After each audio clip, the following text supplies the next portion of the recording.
Welcome back to the show. We are fueled by Hattie B's Hot Chicken. It is always good to see and hear from Chris Doering of the SEC Network, who joins us now on 104.5 The Zone. You can also hear him on Sirius XM with Peter Burns, where it seems they just take turns wearing different schools' uniforms or band uniforms or whatever else they got going on any given week because of the amount of bets that you two stay losing on that morning show. What's the most humiliating one you've had to do this year, Chris? Nothing this year. I think the most humiliating, the bet that PB and I have had is an ongoing LSU Florida bet. Now, only one of us actually went to those universities and has a diploma hanging on the wall from that respective school. But I'll say I had been 0-6 in my previous 6 bets betting on my Florida Gators. And many people said, why don't you stop betting on the Florida Gators? And to which I would never do that. I would never not bet on my alma mater. But finally got one this year, and he did have to wear the Florida band outfit, although he was hit on Twitter, criticized by multiple band members for saying he wore it incorrectly. I think that's actually probably a badge of honor that you maybe wore it incorrectly, that you don't have that background. But I will say that the most humiliating for me was having to wear the LSU baseball uniform through the airport, in Gainesville, through Charlotte, to Nashville for media days a couple years ago after Florida lost the College World Series Finals to the Tigers. So that the rest of them doing in studio is just a little innocuous. I mean, you're in front of a camera, but walking when the flight attendant tells you that hey, she's really sorry to talk to, and I know I'm not supposed to talk to you, but are you on your way to a game right now? I mean, I guess they thought it was high school where you get dressed in your locker room and travel in your uniform, but that was probably the most humiliating. Yeah. But you know what? I have so much respect for you following through that way. Like most people would quit on the bit at some point throughout the course of it. Just be so soaked in shame that they just found a bathroom to change in really fast. Nobody would ever know. Hey, I'm sitting around at the baggage claim there in Nashville, as you guys have probably been many a time, and just having to wait. And it seemed like it took forever for the bags to come out. Everybody's staring at me. It was just, I had all the way down to the sanitaries and stirrups on. It was a full head-to-toe LSU baseball uniform. Chris Doering of the SEC Network here with us on 104.5 The Zone. So the College Football Playoff Committee second to last ranking comes out last night. Chris, I guess just from a 1,000-foot view, I know you've talked about this already today throughout the course of the dialogue that we've had with the College Football Playoff rankings this year, but what themes do you take away from this week's ranking if you're not able to identify a common theme found through each of the previous rankings? Well, first and foremost, am I wrong in thinking, like, why did we need to have a college football playoff ranking release show last night? Why do we need to release the rankings last night? It does take away a little of the suspense. That's what I think we all love, like Selection Sunday and the NCAA basketball tournament, where all of that stuff is unveiled. And I know now we get a little bit of a preview on what the committee may be thinking. But the idea that Miami, that Ole Miss, that South Carolina were told that they were eliminated. Ward Manuel made the comment about anybody that's not playing this weekend is not going to be considered to be able to move up. Like, why would you not have the ability to move up? For South Carolina, your resume is not complete. You just went to a team that could win the ACC championship and beat them in their own backyard. Does that not help your resume? Does that not help your argument? So I thought that was a little naive for him to make that comment. And I think it was also unnecessary to have the show last night because it does take away a little of the drama. Now, with I think that there needs to be, I've been kind of arguing for South Carolina. I know for years we've been talking about this idea of, all right, who's the best team or who's the most deserving team? I don't know that Alabama's the most deserving team. I think the best team is South Carolina, and I know you can say that with 9-3 records, the Ole Miss and Alabama arguments are that they won those games head to head. I never want to devalue the importance of regular season ball games, but at the same time, my argument would be, we're not a 9-3 team. We're a 10-2 team that got screwed by some officiating in that LSU game, and therefore you need to not consider us in that same head-to-head because we're a better team at 10-2 than those two are at 9-3.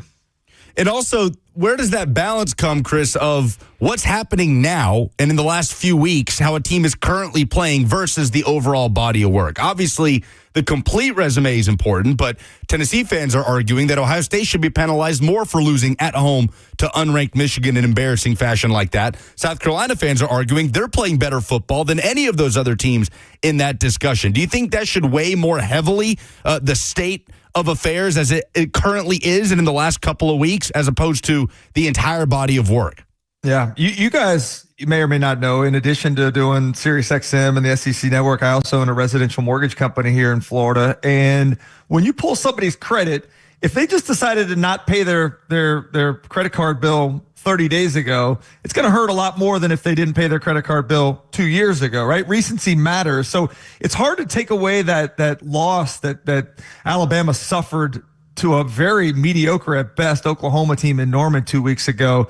I do think there deserves to be something accounted for as it results in trend towards the end of the season.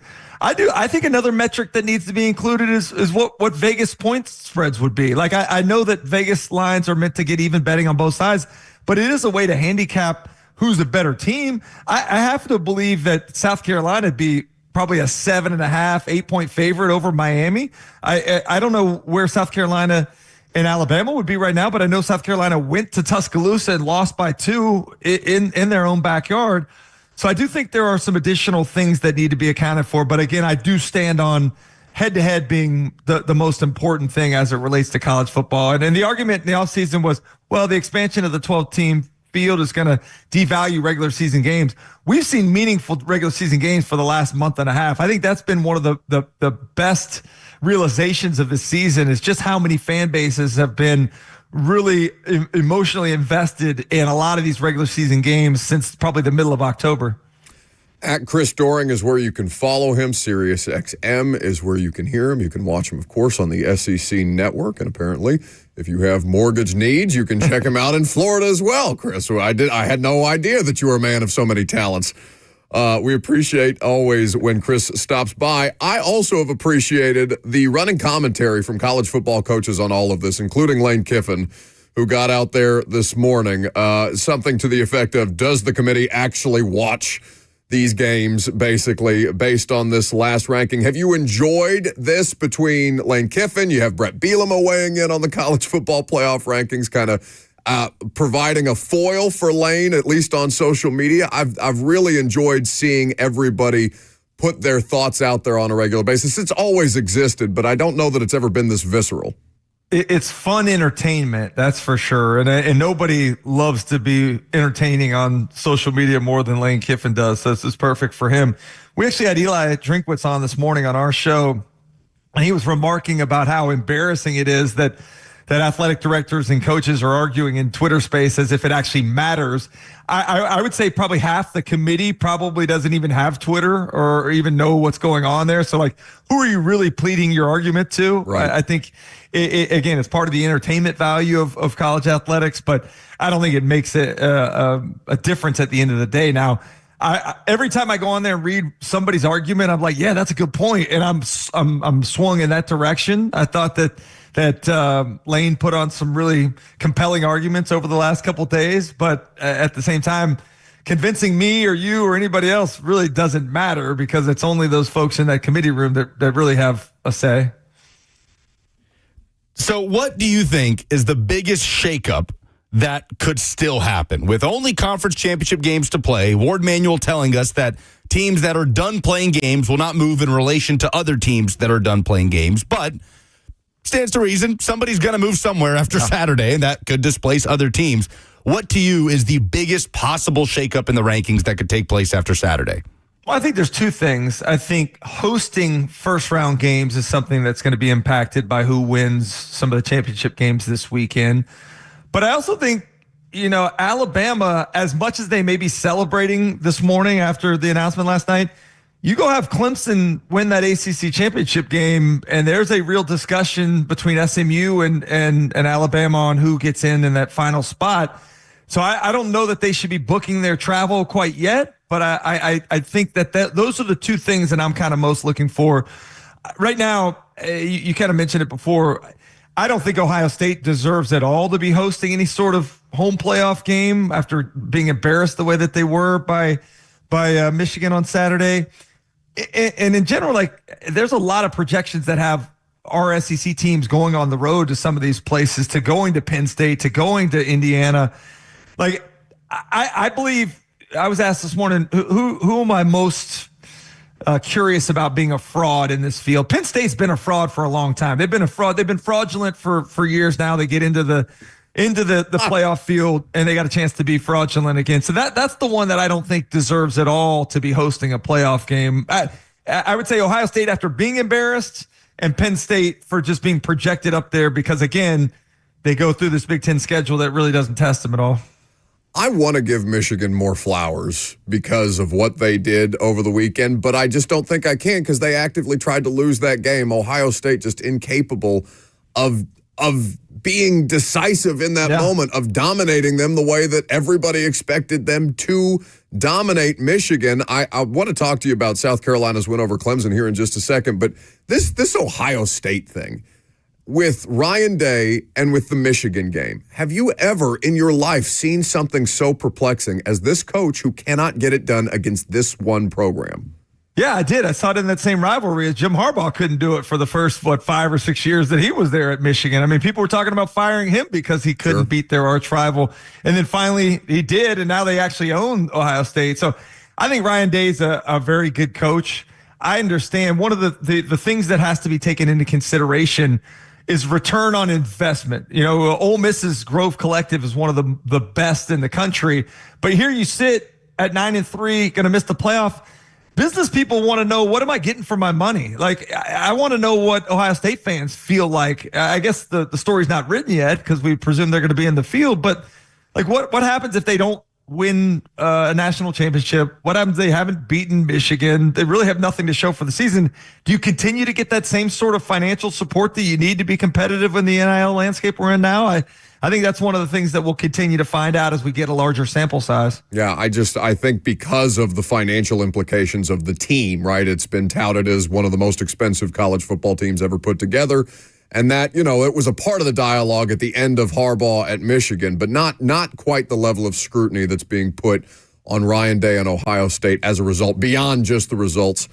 He also looks stupid. I mean, how stupid does he look after the game, not knowing what was going on there? Now, I will say this. I'll take his reaction over Mike Norvell's going to grab the flag out of the kid's hand. That was ridiculous as well. But like him not knowing, being stunned, looking like a zombie there, I think adds to the feeling that the Ohio State fan base has about him right now. What happened? It's what happened, and then compounded by saying, well, we weren't going to let those guys plant a flag on our field after you just let them do something about it in the 60 minutes that the game's going on. I'm tired of these people wanting to fight. Show some of that fight beforehand. That's where I have a problem. No, it's completely fair analysis from Chris Doering of the SEC Network, who's here with us on 104.5 The Zone. Quickly, though, because I bring up Michigan in the sense of, impressive performances over the weekend. I wasn't overwhelmingly impressed by Michigan. Who I was impressed by is Lenora Sellers and South Carolina, like you talked about a little earlier. Him individually as a player, though, I don't know that anybody had a more impressive performance as an individual player. I know it's a team sport, but that dude just made his coaching staff look way smarter than they might actually be. Yeah, I think you're right about that. And he's been doing it for the last couple of weeks. I've made the point that Dow Loggins has figured it out, but I think you make an accurate assessment that maybe it's just a guy playing Superman for his team. With that being said, I do think that you've seen other pieces of that offense step up. The offensive line was abysmal through the first 7 games of the season. They got a lot better.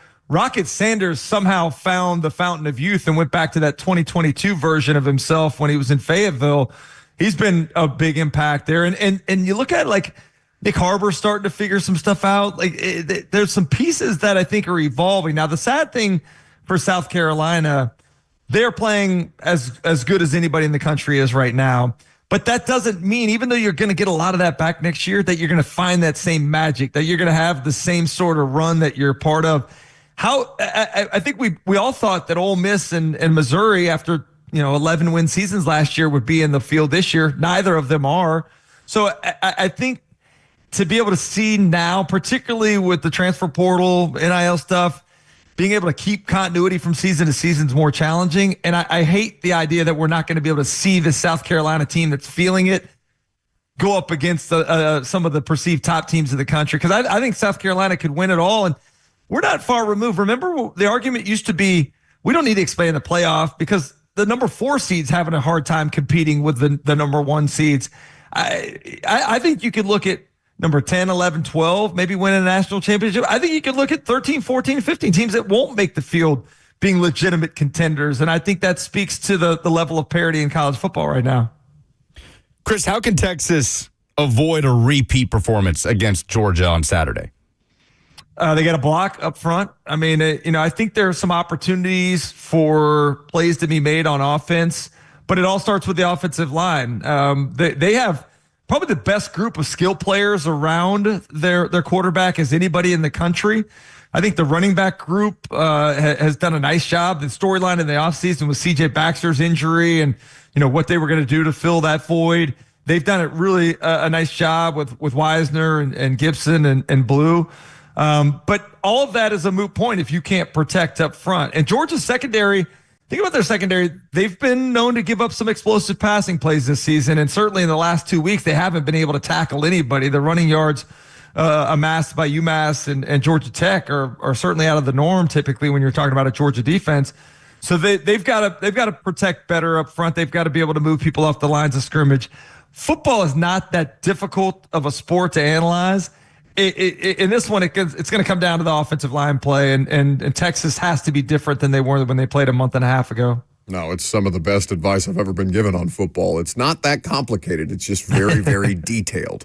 And you have to be cognizant of where those details are. Chris Doering, SEC Network, Sirius XM. You can hear him, of course, on the SEC this morning where he is offering his thoughts and making Peter Burns subjecting Peter Burns to bets on a regular basis, which is always enjoyable, both television and radio. Buddy, always good to see you. We make bets on this show, Chris, but we absolutely never deliver on what we're supposed to do for those bets. I had to eat that hot chip that almost killed me. Don't tell me we don't deliver on bets. You did that for clout. That was different. That's funny, man. Well, thanks for having me, guys. I enjoyed being on with you guys. Always good to see you. Chris Doering of the SEC Network there with us on 104.5 The Zone ahead of Conference Championship weekend. Recording is stopped. Okay, very good. Who was recording, us or him? All right, very good. Well done by Jackson. I so appreciate Chris's perspective on what he's saying there about the recency, kind of offering support to the point that you were making about how much it doesn't seem to be taken into account. His point about the quality of teams that may be playing their best football right now as we get to the final stretch of the season. And I understand that they are more than welcome to have the opportunity to, in the case of South Carolina, right, close out the game against Alabama. Don't put yourself in a position to have to kick that 50-plus yard field goal at the end that you end up missing. You have the game in hand. Just go ahead and close out an opponent that you feel like is on the ropes a little bit, because that was, I believe, coming off the Vanderbilt loss, if I'm not mistaken, at that point in the schedule. But to his point about, I mean, he said there that he thinks South Carolina could be capable of winning it all if you put them in the bracket. You could make the case for a couple of different teams this way, for as much as we've seen the top of the heap, save Oregon, be outright upended. Coming up next, we've got some observations. They're SEC related. Is it more football? Let's move to the hardwood a little bit. Oh, you're speaking my language. SEC observations are next.